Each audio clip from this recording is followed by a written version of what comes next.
বন্ধুগণ, আমাদের জাতীয় মহাসভার ৫১ অধিবেশন এখন শেষ হতে চলেছে। আমার পক্ষে এটা বড়ই আনন্দের বিষয় যে এবারকার কার্যাবলী এমন নির্বিঘ্নে সুসম্পন্ন হয়েছে।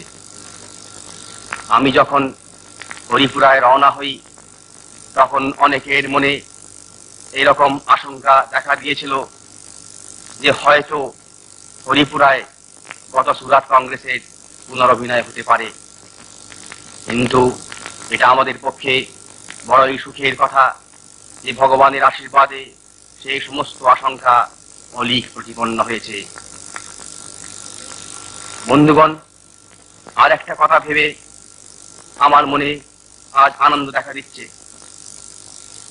এখানকার অভ্যর্থনা সমিতি সর্দার বল্লভভাই প্যাটেল মহাশয়ের পরিচালনায় যেভাবে কাজ করেছেন এবং যেভাবে আমাদের জন্য সমস্তই ব্যবস্থা সুবন্দোবস্ত করেছেন, এটা আমাদের পক্ষে বড়ই আনন্দের বিষয়। তাই তাদের নিকট আমি আমাদের অন্তরের কৃতজ্ঞতা জানাতে চাই। এতদ ব্যতীত এখানকার স্বেচ্ছাসেবক ও স্বেচ্ছাসেবিকারা যেভাবে অক্লান্ত পরিশ্রম করে আমাদের সেবা করেছেন, তাতে আমরা তাদের কাছেও কৃতজ্ঞ। সর্বোপরি এটা আমাদের পক্ষে পরম আনন্দের এবং গৌরবের বিষয় যে মহাত্মা গান্ধী এখানে সশরীরে উপস্থিত থেকে তার আশীর্বাদ ও প্রেরণা আমাদের দিয়েছেন।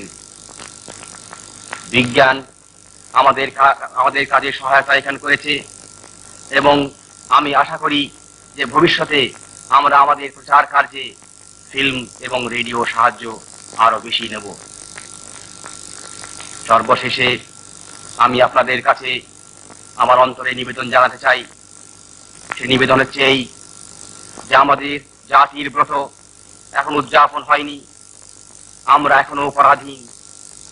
এ বিষয়ে কোনো সন্দেহ নেই যে স্বাধীনতার পথে আমরা অনেক দূরে গিয়েছি, কিন্তু তথাপি দুঃখের সঙ্গে এবং লজ্জার সঙ্গে স্বীকার করতেই হবে যে এখনো ভারতবর্ষে পূর্ণ স্বরাজ স্থাপিত হয় নাই। আগামী কয়েক মাস এবং কয়েক বছরের ঘটনার উপরেতে আমাদের জাতির ভবিষ্যৎ অনেকটা নির্ভর করবে। তাই আসুন আমরা বদ্ধপরিকর হয়ে কাজে লেগে যাই। আমাদের পরস্পরের মধ্যে সমস্ত বিবাদ বিসংবাদ আমরা পরিত্যাগ করি। আমরা সকলে এক প্রাণ হয়ে দেশের সেবায় আত্মনিয়োগ করি এবং স্বাধীনতা লাভের জন্য অগ্রণী হয়ে আমরা সামনেই চলি। বন্ধুগণ, আমরা সকলে দাস হয়ে জন্মেছি। আসুন আমরা সংকল্প করি যে আমরা মরবার পূর্বে স্বাধীন হব। বন্দে মাতরম।